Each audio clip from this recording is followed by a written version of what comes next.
What are the biggest concerns surrounding the Denver Broncos following their Week 2 preseason loss against the San Francisco 49ers? We take a look at the wide receiver depth and other areas of the offense and defense. We'll share our thoughts on today's brand new episode, Locked on Broncos. You are Locked on Broncos, your daily Denver Broncos podcast. Part of the Locked on Podcast Network. Your team every day. With just a few weeks until the NFL regular season starts, there are some concerns that the Denver Broncos must address before they get to the regular season, and we're going to talk about on today's brand new episode of Locked on Broncos, your daily Denver Broncos podcast, part of the Locked on Podcast Network, your team every day. Thank you so much to everybody in Broncos Country for tuning in, making us your first listen of the day every single day. Special shout out to all the everydayers out there as well. Make sure you subscribe or follow for free on YouTube or wherever you get your podcast so you never miss out on a day's worth of Broncos news, content, coverage, analysis, and more every single day all year long. This podcast is brought to you by BetterHelp. If you're thinking of starting therapy, give BetterHelp a try. Visit BetterHelp.com/lockedon today to get 10% off your first month. I'm Cody Roark, Broncos reporter for Mile High Sports, joined alongside, as always, by Sayre Bedinger, site expert, predominantlyorange.com. Sayre, yesterday's post-game report that we did immediately following the Broncos' 21-20 loss to the San Francisco 49ers, we really used it to highlight, okay, what do we see from the Broncos starters on offense and defense? What do we see? Who are some players who stood out? Feel like we got to dive a little bit deeper now that we've had a chance to go back and watch the tape again. I've got the all-22. For me, I feel like there were a lot of concerns that I had, and particularly, we're going to start things off here. I feel like the wide receiver depth, as many guys as there are, Sayre, I just feel like we have not seen a lot of contribution from a lot of the wide receivers so far here in the preseason that aren't named Courtland Sutton, Jerry Jeudy, or even we saw Marvin Mims get involved. But really, outside of that, nobody has really made any big-time splash plays that stood out, in my opinion. No, me either, Cody. And I think back to all the comments that some of them pretty nasty that I got, not necessarily on YouTube, but on my Twitter account and my mentions. When I say, hey, the Broncos may need to go after some more wide receivers, number of people are getting a little nasty saying, no way, they're fine at wide receiver. They got all these guys. And you list them off even. Like, I don't know who's on the roster. And it's funny, Cody, because, and it sucks, but we're here in the same situation that the Broncos have been in every year since 2020. Every single year, the Broncos' depth looks great on paper at wide receiver, and then all of a sudden, it's like a magic trick, a terrible magic trick. Just poof, the receiver depth disappears, and it's terrible. I hate it because every preseason we get these guys that, okay, this guy's really stepping up, or this guy looks like he could be something, or this guy has, a chance to really take a bigger role with this guy getting injured.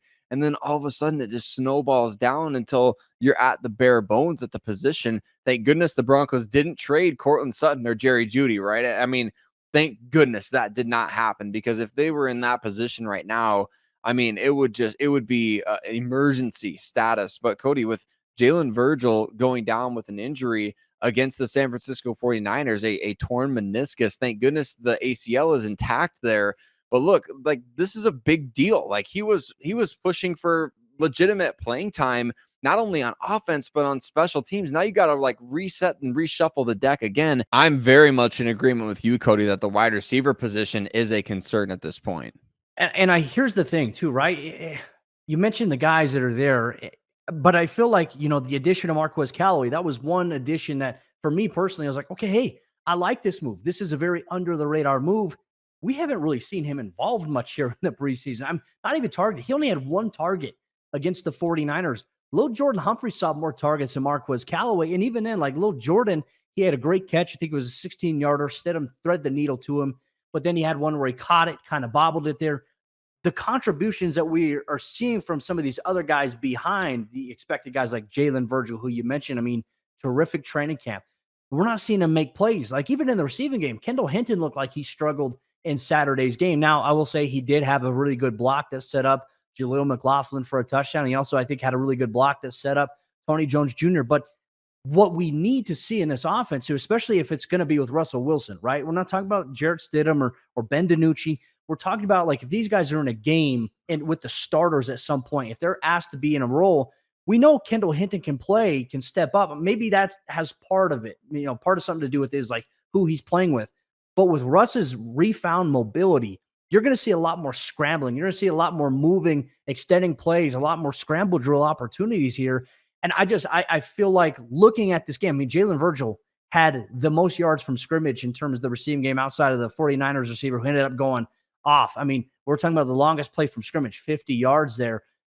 Virgil was the Broncos' leading receiver in this game. And ideally, that's not good enough. That's not going to get it done. I mean, one catch, 50 yards, that's it. But nobody else. I feel like Ben DiNucci was hesitant throwing the ball. Jarrett Stidham was good for the most part. And then things just fell apart after Stidham went out of the game there. Not saying that Stidham was the reason why they were having success in moving the ball, but you got to get a little bit more here from these wide receivers. Marvin Mims now obviously in a bigger opportunity, right? The hope is that Brandon Johnson can now come back here at some point.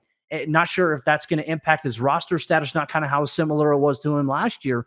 But then I also asked this question here now, Sayre, and I don't think it seems so far-fetched considering that he's getting time to train and get back. But with Jalen Virgil having this meniscus injury now, we don't know the timeline. We know he's going to miss some time.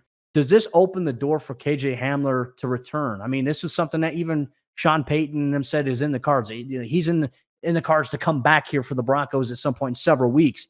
We're approaching that several week mark here at this juncture. We are, and I would love to see him come back, Cody, if he's ready to go anytime during this week of joint practices, or if it's the week following, whatever the case may be. We know these guys need time to get their quote unquote football speed back, right? It's not just, they like, oh yeah, he's running around, he's doing all these things. I mean, to get back into football shape is important. So hopefully KJ Hamler, if he's ready, I would think bring him back. I mean, they left his jersey number open. He obviously hasn't signed elsewhere, and I don't think there's been even any rumors of him like visiting elsewhere. He's a free agent at this point. So, I mean, he can go where he wants. It kind of does feel like they maybe said, hey, let's bring you back when the time is right. And obviously they just can't carry a guy on the 90-man roster when you need every single one of those spots. So I would hope that the situation has emerged at this point for KJ Hamler now to come back to the Denver Broncos and maybe play kind of a surprise role, right? That could be a kind of a fun story to see him come in at this point, especially with all these guys going down. I mean, KJ, he could be an important piece. We talked about that on this show many times before. He obviously had to get waived due to the heart condition. I think he could still play a big role, and I would love to see it unfold. It'd be, I mean, like I said, it would be one of the coolest stories of the football season. Does this also, I mean, factor in another wide receiver? I mean, with what I can't explain and go into great detail without revealing, and so it violates my ability to report on things that the Broncos offense was doing with a guy like Jalen Virgil. We saw it in the first preseason game. That's to the magnitude in which I can share. Who can do that now for the Broncos? I think, Marvin Mims can, absolutely. But does this also open things up for a guy like Montrell Washington to maybe get more looks on the offensive side of the ball, increase his value? What about Taylor Grimes? Like, we saw some action from these guys in week one, but we just didn't see it here in week two. And to me, that was a little disappointing because I felt like the Broncos offensive drives, the run game was going, right?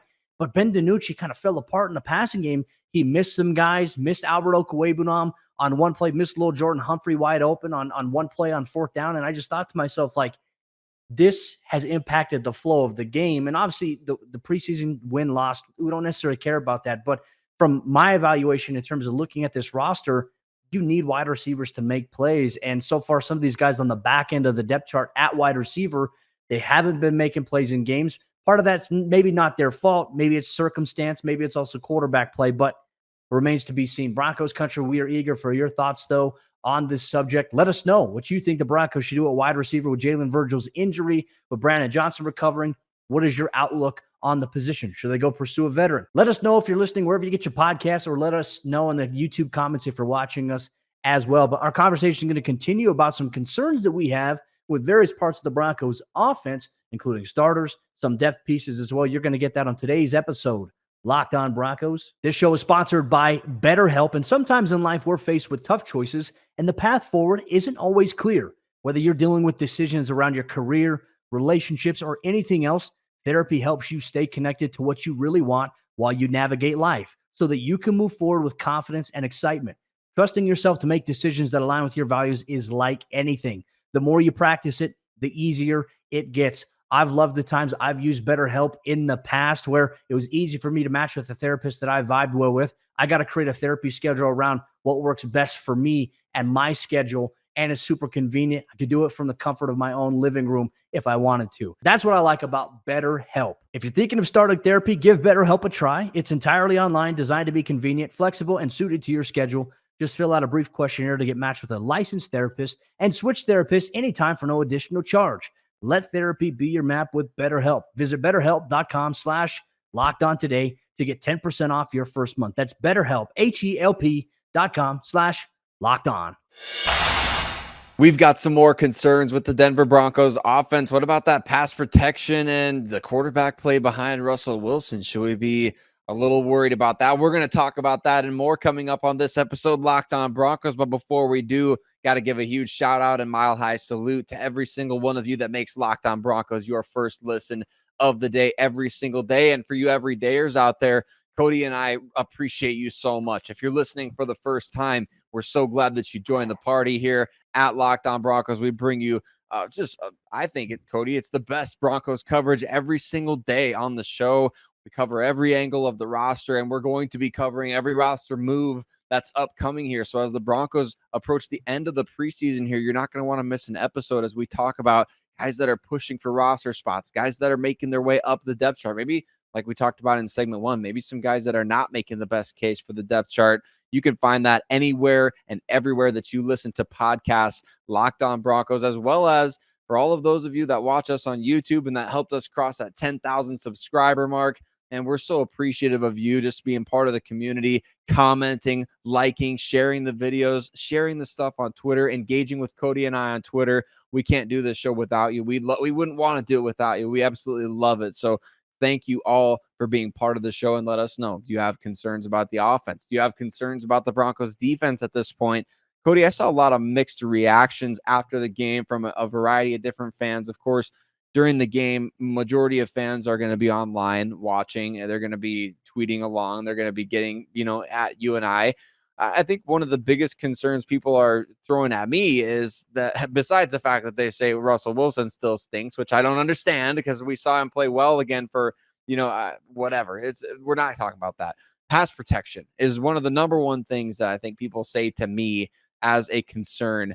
What did you see in that game on Saturday night against the 49ers that kind of makes you think, maybe this is a slight area still of concern? I thought Garrett Bowles did better in pass protection. I thought like Cushenberry, Quinn Miners, Cam Fleming getting some run as well. And look, obviously no Nick Bosa in that game, but the rest of the 49ers starting defense was out there. And I felt like they did a really good job responding there. Now, we saw it on one play in particular that forced Russell Wilson. It was that second play I think it was the second play of the game where he had that 12-yard throw to Javonte Williams. Ben Powers kind of just gets beaten in his step. I don't know exactly what his first read was, but he was late. He had to side hedge a little bit. Defender came around him. Russell Wilson did a good job maneuvering away, delivering the throw to Javonte. We also saw him surrender a sack when Jarrett Stidham came in at quarterback. So for me, it's just like Ben Powers has struggled in pass protection the last 2 weeks. In practice last week was a little shaky here and there. I'm not sure what happened, sir, because at the beginning of training camp, through the first week and a half, 2 weeks, I thought he looked solid. Watching him, I was like, man, this is a guy he's burying dudes that are trying to come after him or trying to take an angle on him. He's manhandling them. He's pulling tight, kicking guys out. We did not see a good performance from him on the offensive line. And look, I would say the biggest concern that I have right now, he has to get this fixed sooner rather than later. The Broncos invested a lot of money into paying him, right? He says Sean Payton values guards. Yes, he does. Sean Payton's not going to allow for this type of stuff to keep happening. These are errors that need to be corrected on his behalf. And that, to me, you feel a little rough about it right now, right through preseason 2 weeks. Fans know, like, hey, you spent a lot of money for this guy. And obviously last year in Baltimore, he had a terrific season with the Ravens. Not seeing that so far here early on. Granted, it's preseason, but you can't afford to make these mistakes in the regular season when everything matters, when the protection of Russell Wilson matters so much more than it does here in the preseason. Have to get that fixed. Though I will say he has been solid in run blocking, but man, you need more there. And then not to mention, hey, look, you paid Mike McGlinchey a bunch of money, and he unfortunately is dealing with a knee sprain. How is he going to look when he gets back? Right now, to me, these are the two spots in the offensive line that I think in the offseason, we're like, hey, Denver's got to address left guard and they got to address right tackle. Right now, there's still question marks. Right. And I can't help but wonder, are we simply going to be hoping that it just gets better as the season goes along? Right. That's certainly an option on the table at this point. I mean, we saw Garrett Bowles looked rusty in week 1 of the preseason. And like you said, he was better on Saturday night. But I mean, still, it's a work in progress, I think, at best. Ben Powers very much looks like he's got to get his regular season feet underneath him. Mike McGlinchey, we know he missed the beginning of training camp due to a personal family matter. And then now he's out with an injury. And the Broncos, as what I heard on the broadcast on Saturday night, Cody, is that they hope to get him back for the regular season opener against the Raiders. So that may not, I hope it's a certainty. But I guess you just never know with injuries. You can't guarantee anything. And unfortunately, the Broncos have just been so snake bitten on the offensive line that they've made preparations accordingly. Like you said, Cam Fleming getting run with the ones on Saturday night as the right tackle. And I was watching him very closely. It looked like he kind of got whipped on a couple of plays too, where just speed beat him off the edge. He just didn't get a deep enough drop and get set there to be able to really drop that anchor and get in pass. He just let the defensive lineman go right by him. So it's just tough right now because it's been such a bad issue for the Broncos. Like Lloyd Cushenberry is playing the best, it seems, of any of the offensive linemen, maybe Quinn Miners as well. But it just can't be inconsistent. It has to. These guys are getting paid. The guys that are getting paid the most money, Cody, which would be Bowles and Powers and McGlinchey, they need to be your best, most reliable pass protectors. And right now, they seem like the biggest question marks. And when you don't have good enough pass protection, it impacts the flow of the offense, your quarterback play. We've certainly seen that. We witnessed it last year firsthand, but I also felt like in the later stages of the game, not necessarily with those guys, we're talking about maybe some depth options here. It impacted the quarterback production as well. Now, I do think Jarrett Stidham, he came in after that Russell Wilson 1 series, got some run with the ones, had a little bit of a botched center exchange with Lloyd Cushenberry, was sacked by Ben Powers. I mean, not sacked by Ben Powers, a sack allowed by Ben Powers.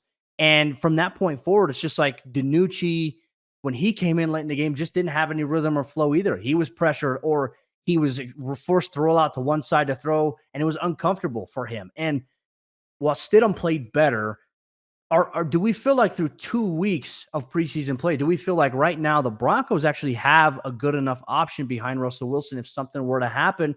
Like I said, Stidham came out, he was ripping it, he was very accurate from the early onset. He had a couple of plays where like, you wish he had that back, but I felt like he took a step in the right direction, but I still think I need to see a little bit more from him. I think I need to see quite a bit more from him as well, Cody. I have not been impressed with Jarrett Stidham. I know he did improve based on the first game where, remember, he completed 5 of 15 passes with an interception. So it would have been very, very difficult to not improve upon that. That was absolutely terrible.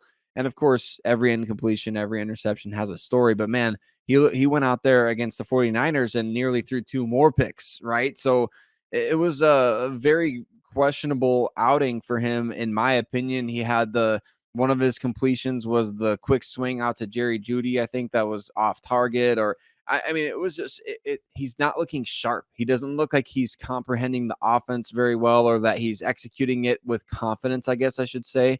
That's maybe a better way of putting it. He doesn't look like he's executing with confidence. He's delivering the ball. It's not quite on time. It just feels like something's off there. It feels like he doesn't have the mojo or something. So I'm not sold on Jarrett Stidham at this point. I wanted to be. I really wanted to be, Cody. We had many discussions over the offseason about bringing in a quarterback that could be like a developmental guy or a reclamation project for Sean Payton to work with. And so far, I think Jarrett Stidham has really failed to impress me. I guess that doesn't take that for what it's worth, but he's not passing the eye test quite yet, right? So that's just me, though. I mean, maybe some of you listening disagree with me. Let's hear it. I'd love to know what you're seeing out there as well from Jarrett Stidham. Yes, the throw to Jalen Virgil, great throw there, an excellent play in 2 minutes when you're trying to get down the field quickly. I thought that was a good drive from him, but overall, I just think the body of work that we've seen from him, especially working with the starters in that game against the 49ers, I did not see from him what I wanted to see so far. We'll see if he can continue to climb the ladder a little bit. And I imagine that he and Ben DiNucci will get a ton of playing time this week against the LA Rams. I don't think we're going to see Russell Wilson or the starters for that matter. But We'll see how things plan out here in the final week of training camp. Joint practices with the LA Rams on deck. We'll have you covered every step of the way here. Locked On Broncos. We're going to share some concerns that maybe we have with the Broncos defense and also address maybe some that fans have shared with us as well. You're going to get that on today's episode. Locked On Broncos. This episode of the show is brought to you by our friends over there, FanDuel Sportsbook. Football season is about to kick off, and FanDuel is giving you the chance to win all season long. Because right now, when you bet on a Super Bowl winner, you can get bonus bets every time that they win in the regular season. So the high priority teams you're going to see, San Francisco being one of them, maybe the Minnesota Vikings. You take a look at the Philadelphia Eagles. If you place a wager on them, anytime they win in the regular season, you get a bonus bet that you can use on various things like spreads, player props, over-unders, and more. Currently, as it stands today, Sean Payton has the third best odds to win NFL Coach of the Year. So if you want to get in on the action, FanDuel Sportsbook is the place to be here today. So visit FanDuel.com/lockedon and start earning bonus bets with America's #1 sportsbook. That's FanDuel.com/lockedon. What are some concerns that we have about the Denver Broncos defense following week 2 of the NFL preseason? Putting things into perspective after going back and watching the tape, there's some things that stand out. There's some things that maybe we have some questions about. But ultimately, I think the conversation, it comes to an end right here where we really talk about, okay, hey, here's the issue. What's the solution to it? I think that's exactly where we have to go here. But first, I want to say thank you so much to everybody in Broncos Country for tuning in, making us your first listen of the day every single day, whether you watch us on YouTube or wherever you listen to podcasts. We appreciate you so much taking time out of your day. I wanted to maybe start off this show or this segment here as we get into the fourth quarter action on today's episode of the podcast, talking about maybe some concerns I've seen from Broncos fans, whether it be in the YouTube comments, whether it be on Twitter. Sayre, I want to know where you kind of stand on this one. It's not on our script here, but I've seen a lot of Broncos fans talk about they're concerned about Vance Joseph's defense in a way. I feel like we got to talk about this, right? And obviously, first drive, they gave up some chunk yardage. To me, I think the most important thing when we put it into perspective is it was a very vanilla defense, right? We've seen them adjust a little bit. We've seen them make some plays. Are you concerned about Vance Joseph's defense? Because I feel like maybe a lot of this concern is really stemming from the late games. The late games, 2 minutes where, you know, the offense on the other team has to drive. And unfortunately, the Broncos' third-team defense has not rallied to the bell, rallied to the whistle here, and it's led to some big plays. So for me, I feel like it's more of an indication on the unit, not necessarily the starters when it comes to Vance Joseph's defense. I'm not honestly concerned right now.